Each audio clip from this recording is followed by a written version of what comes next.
नमस्कार दोस्तों, competition genius world centre में आपका स्वागत है। प्रीवियस क्लास में कुछ क्वेश्चन पढ़े थे, कुछ क्वेश्चन आज पढ़ेंगे। Teaching aptitude 2024। चलिए स्टार्ट करते हैं। 21 में क्वेश्चन में क्या बोल रहा है? अभिभावक को मुलाकात दिवस की सबसे अधिक आवश्यकता पड़ती है। पहला है प्राइमरी कक्षाओं में, दूसरा है माध्यमिक कक्षाओं में, तीसरा है सेकेंडरी कक्षाओं में, चौथा है कॉलेज में। तो इसका जो आंसर होगा वो होगा आपका प्राइमरी कक्षा में, यानी कि ए। ठीक है। ग्रामीण क्षेत्रों के उत्थान का लक्ष्य होना चाहिए। प्राइमरी एवं प्रौढ़ शिक्षा का प्रसार, नगरीय सुख सुविधा का विस्तार, उच्च शिक्षा का प्रसार, या ये सभी। तो 22 का होगा इसका आंसर ए, प्राइमरी एवं प्रौढ़ शिक्षा का प्रसार, ए। ठीक है। चलिए 23 क्वेश्चन देखते हैं। प्रधानाचार्य अपने अध्यापकों से आशा करता है। क्या करता है? आशा करता है। तो पहला क्या है? संपन्न एवं निष्ठा, या अज्ञापन भाव की, या योग्यता एवं ज्ञान की, या ये सभी। तो 23 का क्या होगा? डी होगा, क्योंकि ये सभी गुण चाहिए टीचर में। ठीक है। अभिभावक अपने बालकों के लिए अध्यापकों से आशा करता है। क्या करता है? आशा करता है। क्या? देखिए, निष्पक्ष व्यवहार की, या सहानुभूति एवं प्रेम की, योग्यता एवं ज्ञान की, या डी, ए और बी। यानी कि ए और बी, निष्पक्ष व्यवहार और सहानुभूति एवं प्रेम, ये दोनों का चाहता है। ठीक है, डी। चलिए क्वेश्चन नंबर 25 में देखेंगे। यदि आपसे किसी गंभीर विषय पर भाषण देने के लिए कहा जाए तो आप, पहला ऑप्शन है, इस विषय पर मित्रों से सलाह लेंगे, या स्पष्ट मना कर देंगे, या सहर्ष तैयार हो जाएंगे, या कुछ देर का समय लेंगे। तो 25 का जो आंसर होगा वो सहर्ष तैयार हो जाएंगे, यानी कि सी आंसर होगा। ठीक है। चलिए, आज के वैज्ञानिक युग में छात्रों का अधिकतमता का ज्ञान देना पिछड़ापन है, या आवश्यक है, या अनावश्यक है, या असंभव है। तो इसका जो राइट आंसर होगा वो होगा आपका 26 का आवश्यक है, यानी कि बी आंसर होगा। ठीक है। चलिए 27 में देखते हैं। विद्यालय के सभी कार्यक्रमों में भाग लेना चाहिए, क्योंकि इससे क्या होता है? पहला ऑप्शन है कि सीखने का अवसर मिलता है, या व्यक्तित्व का विकास होता है, या आत्मविश्वास के विकास में सहायता मिलती है, या ये सभी। तो इसका जो आंसर होगा 27 का ये सभी मिलता है, यानी कि डी।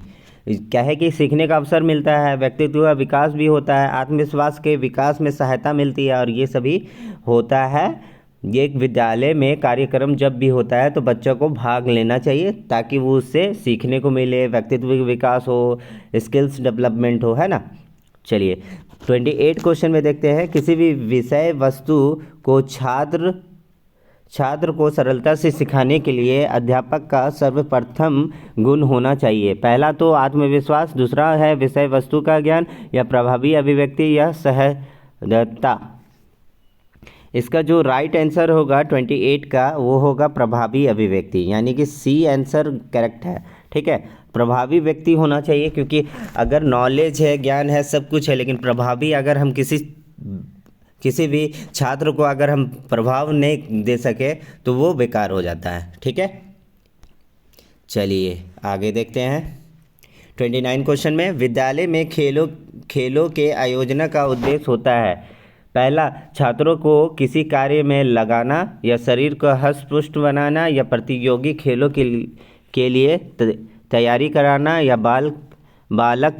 बालक का सर्वांगीण विकास करना। इसका 29 का जो होगा वो होगा बालक का सर्वांगीण विकास करना, यानी कि मतलब हर तरह से उसको मतलब हष्ट पुष्ट करना, खेलना, ये सब तैयार करना, ताकि उससे स्किल्स डेवलपमेंट हो, ताकि वो उसका सारा गुण निखार के आ सके। ठीक है। तो इसलिए डी।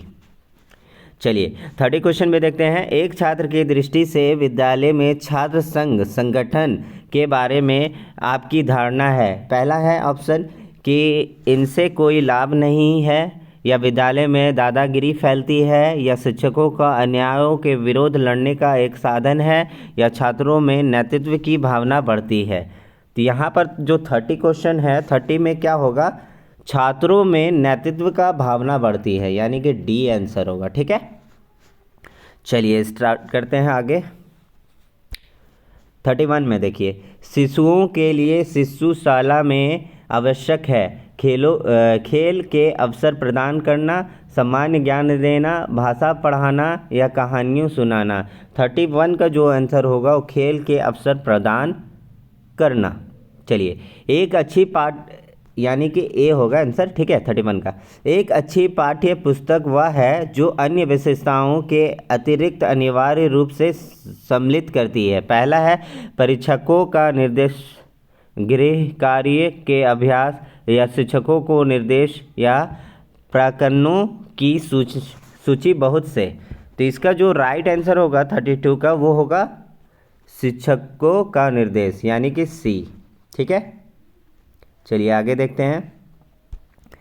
वर्तमान समय में प्राइमरी शिक्षा की दुर्दशा का मुख्य कारण क्या है? एकाकी परिवार, दूसरा है छात्रों का दूरदर्शन में अधिक समय व्यतीत करना, या गाइड पुस्तकों पर भरोसा, या शिक्षक छात्र का विषय अनुपात। यानी कि 33 का जो आंसर होगा वो होगा शिक्षक छात्र विषम अनुपात, यानी कि आपका डी आंसर हो जाएगा। क्योंकि मतलब जो शिक्षक होते हैं प्राइमरी शिक्षक, वो अंडरस्टैंडिंग नहीं होती है बच्चों में उतना, जिसकी वजह से वो बच्चा को सही से मतलब सिखा नहीं पाते, है ना। चलिए 34 क्वेश्चन में देखते हैं। सभी बच्चों के एक ही समस्या है तो आप उनकी समस्या का समाधान करते हैं। पहला एक एक करके या सामूहिक ढंग से, या पहले छोटे बच्चों का या पहले बड़े बच्चों का। तो पहला तो इसका आंसर जो होगा वो होगा बी होगा, क्योंकि सामूहिक ढंग से ही करना पड़ेगा। तो यहाँ पर 34 का जो आंसर होगा, 34 का जो आंसर होगा वो होगा बी। ठीक है, चलिए आगे देखते हैं। जो आपकी सही आलोचना करता है तो उसके साथ आपका व्यवहार अपेक्षित होगा। पहला होगा ऑप्शन जो है एक मित्र के रूप में, दूसरा है एक मूर्ख के रूप में, एक आलोचना के रूप में, या इनमें से कोई नहीं। तो इसका जो राइट आंसर होगा 35 का वो होगा एक मित्र के रूप में। क्योंकि अगर कोई आपका किसी का आलोचना करता है, उसको हम प्यार से एक मित्र के तौर पर बात करेंगे तो वो समझेगा, जिसके वजह से एक मित्र के रूप में हम लोग को करना चाहिए। ये नहीं कि कोई आपका आलोचना कर रहा है तो आप भी तैयार हो जाए आलोचना करने के लिए। इसलिए आप एक मित्र के रूप में एक प्यारा सा मैसेज दें ताकि वो अच्छा से सीख सके। ठीक है, देखिए इसका आंसर जो है वो है आपका ए। ठीक है, एक प्रभावी अध्यापक के लिए आवश्यक नहीं मानते।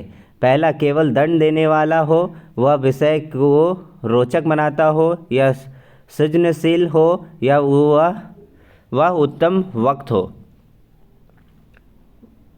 वक्ता हो। तो यहाँ पर जो 36 का आंसर होगा वो होगा केवल दंड देने वाला हो। एक प्रभावी अध्यापक के लिए आवश्यक नहीं है। ठीक है, यानी कि ए आंसर होगा। सिर्फ हम दंड देंगे तो बच्चा नहीं पढ़ सकता। ठीक है, चलिए आगे देखते हैं। प्रभावी संप्रेषण संभव हो सकता है स्रोतों के स्तर पर जानकार, या आपके उचित शब्द प्रयोग से, या आपके विस्तृत ज्ञान से, या जोर से बोलकर। तो इसका जो आंसर होगा 37 का वो होगा स्रोतों के स्तर को जानकर, यानी कि ए। अगर हम कम्युनिकेशन सही करते हैं तो कम्युनिकेशन हम दूसरे के बारे में जानेंगे तभी हम उसका अच्छा कम्युनिकेशन होगा, है ना, संप्रेषण होगा। यानी कि प्रभावी कैसे होगा? अगर एक दूसरे का म्यूचुअल अंडरस्टैंडिंग होगा तभी ना होगा। तो इसलिए इसका राइट जो आंसर होगा वो होगा ए। नैतिक शिक्षक का उत्तरदायित्व होना चाहिए स्कूल के ऊपर, समाज के ऊपर, या अभिभावक के ऊपर, या धर्मगुरु के ऊपर। नैतिक शिक्षा उत्तरदायित्व होना चाहिए। इसका जो 38 आंसर होगा वो होगा स्कूल के ऊपर, ए। क्योंकि स्कूल में अगर हम अच्छा चीज़ सिखाएंगे, पढ़ाएंगे, लिखाएंगे, अच्छा नेतृत्व करेंगे तो वो बच्चा जो होगा वो सही सीखेगा, है ना। इसका जो राइट आंसर होगा 38 का वो होगा ए। चलिए आगे देखते हैं। छोटे बच्चों की बच्चों की शिक्षा देना ज़रूरी है, परंतु उनके ऊपर किसी प्रकार का बोझ अपेक्षित नहीं है। लिखने का बोझ, पढ़ने का बोझ, गृह कार्य का बोझ या विद्यालय जाने का बोझ। 39 का जो आंसर होगा वो होगा गृह कार्य का बोझ, यानी कि सी। ठीक है ना, अपेक्षित नहीं है। तो ये मतलब छोटा बच्चों को क्या घर का काम नहीं करना होता है ना, इसलिए आपका सी आंसर हो जाएगा। जब आपके छात्र उन्नति करते हैं तो आप महसूस करते हैं, क्या करते हैं, महसूस करते हैं। तो यहाँ पर देखिए, आत्मसंतोष की भावना या प्रसन्नता की भावना या ईर्ष्या की भावना या आत्मग्लानि की भावना, यानी कि 40 का जो होगा आंसर वो होगा आत्मसंतोष की भावना। यानी कि अगर आप सिखाते हैं और वो बच्चा सीख जाता है तो आपको क्या लगता है, मन में खुशी, एक तरह से आत्मसंतोष होता है कि हाँ चलो कुछ सीखा। तो इसका जो राइट आंसर होगा वो होगा 40 का ए होगा। तो उम्मीद करता हूँ वीडियो पसंद आया होगा, तो प्लीज़ लाइक करें, शेयर करें एंड सब्सक्राइब करना ना भूलें, ताकि आपको नोटिफिकेशन के द्वारा मिलते रहे। टीचिंग एप्टीट्यूड आपका 2024 एंट्रेंस एग्ज़ाम बहुत अच्छा जाए। Thank you.